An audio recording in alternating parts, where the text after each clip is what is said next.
First, just a question for Ralf. Will Edison Cavani make the trip? Will anybody be unavailable for the game?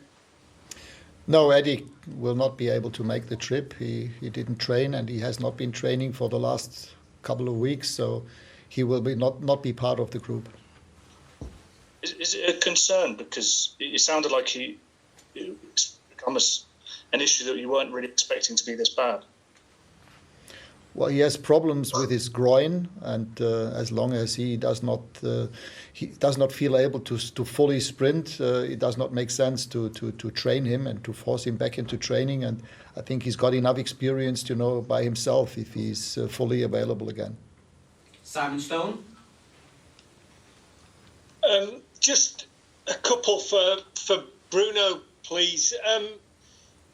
The last couple of games, the team seems to have played a lot better.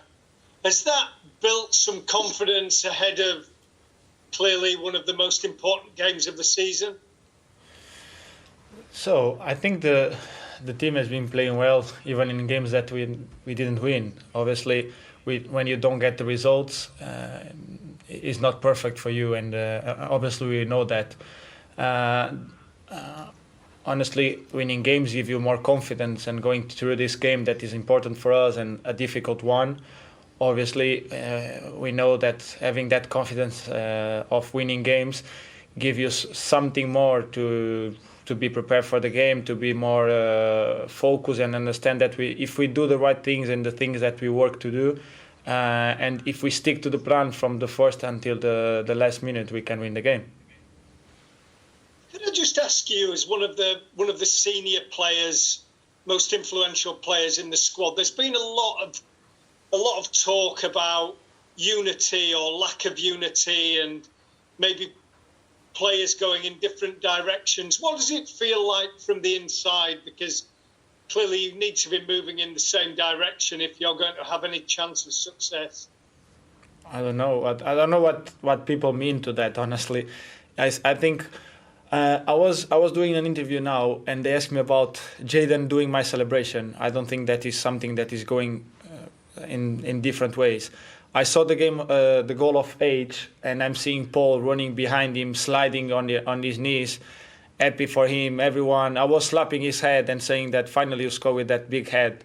So I think honestly it's just people trying to complain and making histories about this club, because we know that when someone talk about this club or about some player of this club, they go around the world with their voice, and is that something that they want? So for us means nothing, and for us, as I said before, as we stick to the plan and as we stick together is the main thing. Losing together and winning together.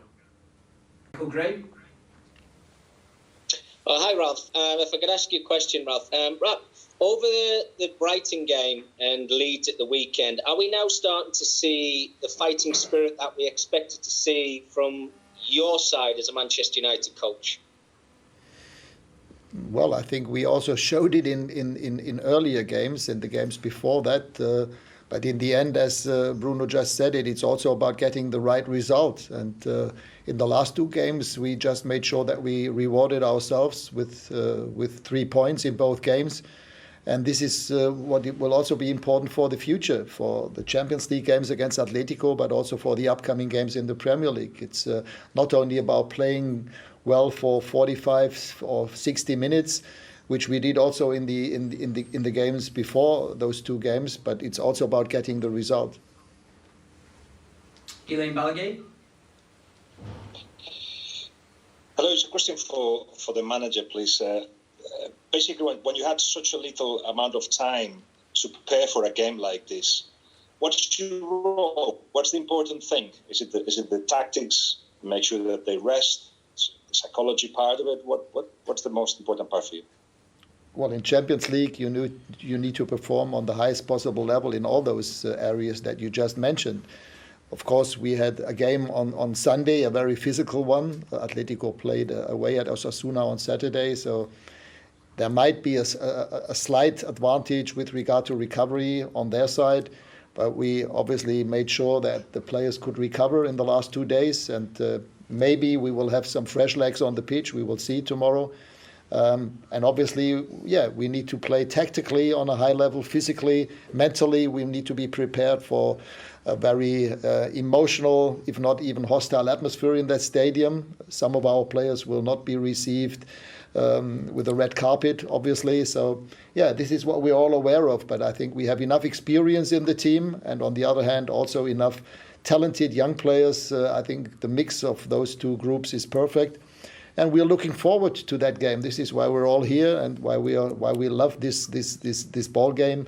In order to play like in stadiums like tomorrow, and then in 2 weeks or in 3 weeks when we have the second leg to play at Old Trafford. For tomorrow, it's about getting the best possible result. I don't think that the game and the fixture will be decided tomorrow. It will be decided in the second leg at Old Trafford. David McDonough.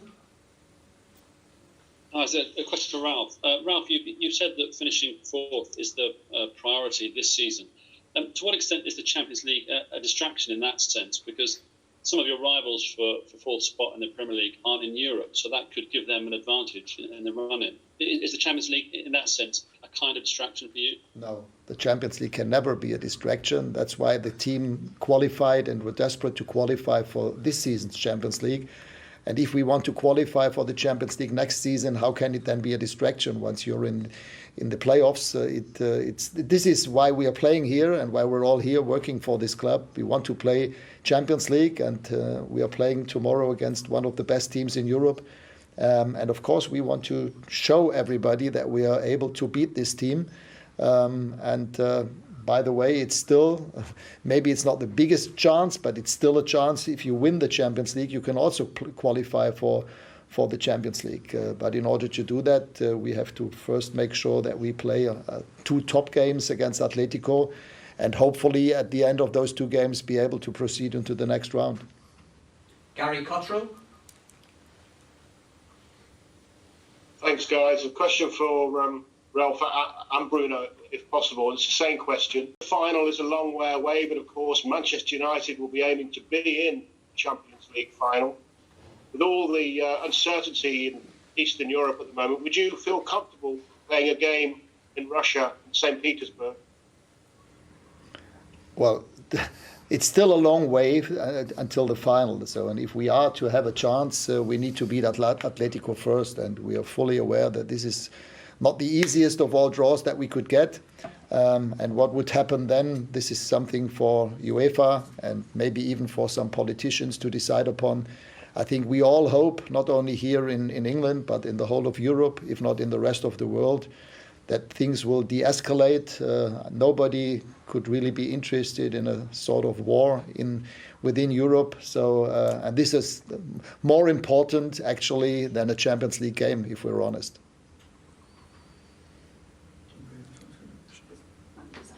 Rob Dawson. It's a question for Ralf, if possible. United are routinely called one of the biggest clubs in the world, but over the last 10 years haven't been beyond the quarterfinals of the Champions League. Do you think that a club has to be in sort of the last 8, the last 4, reaching Champions League finals to be considered one of the biggest in the world? Sorry, I didn't quite understand the question at the end. Say it again, please. Does a club have to be regularly in the last 4, in the last 8 of the Champions League to be considered one of the biggest in the world?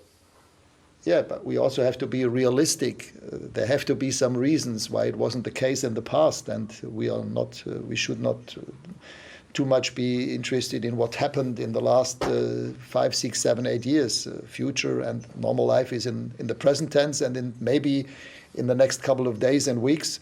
So we have the chance to proceed into the quarterfinals of the Champions League, but in order to do that, we have to show that we are up for that we can beat Atletico Madrid, and then if we manage to do that, this will give us another boost. This will raise the level of confidence of the players, obviously, and then we will see what will happen then. But to say that a club like Manchester United should regularly be in the semi-finals of the Champions League, I could recall or name you quite a few other clubs in Europe where this would also be the case, and some of them even play in the second division. In Germany, I can tell you 3 or 4 clubs where this is the case. Pablo Higuera.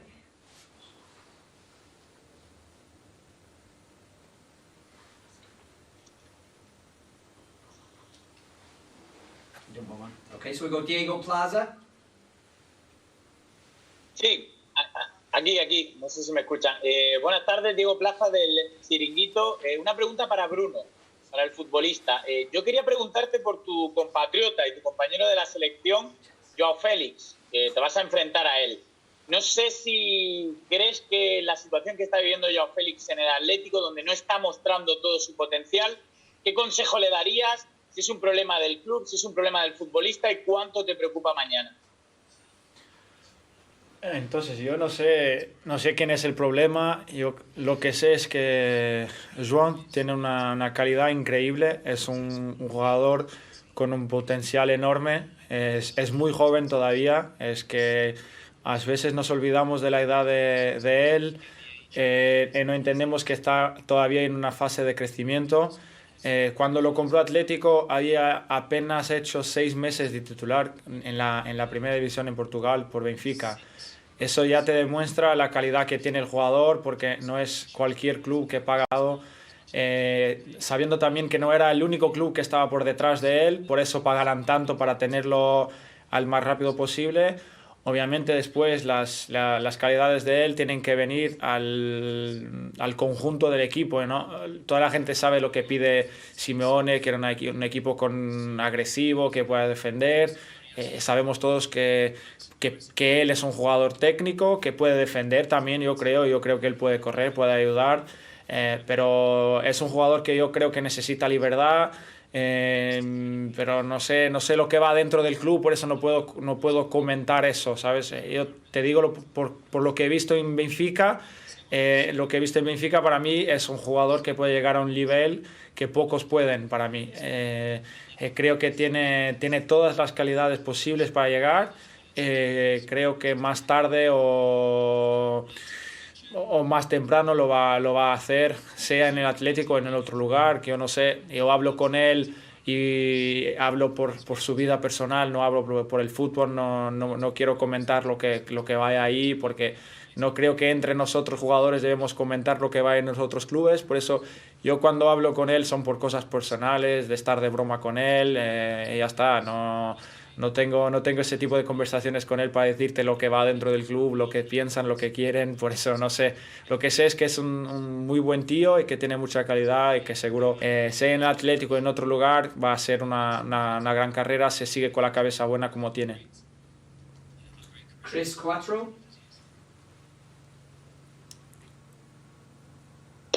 Sí.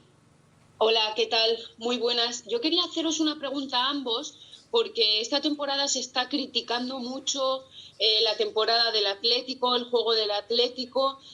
Me gustaría que me valoraseis cómo veis al equipo esta temporada y si os da menos miedo que otras temporadas, si estáis de acuerdo con estas críticas de que este Atlético es más flojo. ¿Wanna go, boss, or want me to go? Can I go? Entonces, yo creo que todos los años se critica Atlético. De verdad, es que no veo un año que el Atlético no venga criticado por la manera como juega, como hacen las cosas. Pero la verdad es que desde que llegó Simeone, el Atlético empezó a ganar muchas cosas.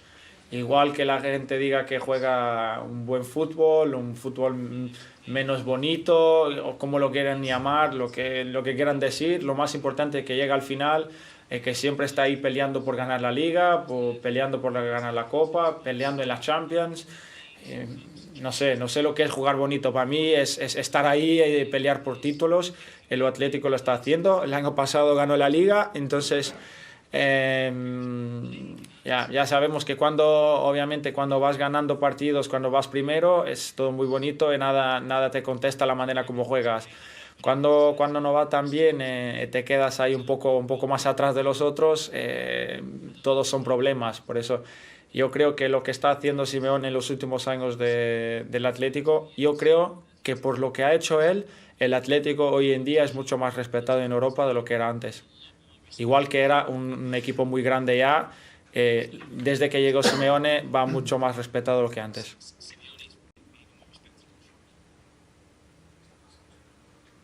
John Murray. Ralf, I just wonder, on a personal basis, what does it mean for you to be able to coach in the knockout stages of the Champions League again? Was there maybe a time where you thought that this time wouldn't come again? And also, when it comes to coaching against Diego Simeone's teams, are there things that you have to consider that perhaps you wouldn't with other teams and other coaches? I mean, yes, Bruno. I can hear myself. Sorry. I think Bruno quite rightly said enough about Diego Simeone. In those 11 years, he won trophies with a clear identity, with a recognizable playing style. And I don't think that this has changed in the last years. It's always an emotional side, and this also reflects the character of the manager. Diego Simeone is probably one of the most emotional managers in Europe, and the style and the way that his teams have always performed reflects those emotions that he always tries to bring into the team, and this is what it's all about. We need to match the level of emotions and of energy in both games. And this is what we will have to be aware, and I will try to prepare our team, my team, exactly for that kind of challenge. It will be physical, it will be emotional. We have to be mentally strong, in both games, even more so tomorrow when we play away. And we haven't played against each other as yet, but I've always admired what he has achieved in 11 years with Atletico. I think he changed that club completely into one of the most respected clubs in Europe. And as I said, I'm looking forward to those two games that we're playing. We'll go to the last two. The first for Laurie Whitwell and the last one for Paul Hurst. Question for Bruno, please. United have played a few different systems this season, currently a 4-3-3. I just wondered how involved do the players get, such as yourself, in that kind of thing, in discussion with the manager? And also just a quick question on Cristiano. He's won this competition 5 times. He's scored some really important goals this season already. What's he been like this week when it comes to knockout stages? So about the formation, no one has to worry about more than the coach and the staff. I think we have to follow what the manager and the staff think that is the best way for us, and that is the most important. And here in this club, I never heard someone complain about the tactics, and I hope no one do that, because it's not respectful on the coach ideas, because I think we have been doing so well since he arrived. We have more identity as a team, I think, and obviously, as you said before, Cristiano won this competition many times, and everyone knows in this kind of competitions, yes, he has that smell for the goal, he has that smell for doing different things. But at the same way, we have Rafa that have won the Champions League also, I think, for 4 times. That is a player also that is capable to do, but is always a first time for someone that wins. So sometimes it's about someone that have more experience. Sometimes it's about someone that experienced that for the first time, because they are hungry to do something well, something good. They want to show it, because Cristiano, when he won the first one, obviously he probably was not the most influential player, or you can say that have more experience in that competition, and he won it anyway, and he helped the team won the Champions League. So it's all about everyone has to stick together, doing the same things, have the same focus, and obviously having players that can decide games for us in any moment is always helpful. And being Cristiano or another one, the most important for us is winning the game and going through this stage. Hi, Ralf. You spoke a minute ago about Simeone and the fact that he's been here for 11 years and he's developed a club style, won lots of trophies, got to 2 Champions League finals. Do you think it's important for United in their next appointment as their next manager to have someone who can do that, can be in position for a long time and develop a style? Because for the last few years, they've chopped and changed since Rallick's left. Yeah, but as I said earlier on, this is a question not for now. This is a question for the summer. Our full focus is on the present situation and the present tense, on the Champions League tomorrow and the Premier League in the last 12 games, and all the other issues have to wait until the end of the season. Premier League hits and misses, Harry Kane shows his completeness. With one swing of his weaker left foot, Harry Kane sliced Manchester City's defence wide open. Pep Guardiola's side had kept 7 clean sheets in their previous 10 Premier League games, but Kane ensured they were breached only 4 minutes into this one. It was Dejan Kulusevski who put the ball in the net for the opening goal, of course, the Swede converting from Heung-min Son's square pass, but the chance only came about thanks to Kane's brilliance, and the result that followed was mostly his work too. City dominated the ball, but they could not get near Kane. The pass for Kulusevski's opener prompted Jamie Carragher to call him one of the best passers of the ball in the Premier League, and it is a line the Sky Sports pundit would find himself repeating. His goals won it, the first brilliantly taken following an impeccably timed run into the box to meet Son's cross, the second a header into the corner to spark wild celebrations among the travelling fans, but it was his distribution that showed his completeness. Kane is much more than just a goalscorer, and, against the side who tried to sign him 4 times in the summer, according to Guardiola, he chose a good time to show it.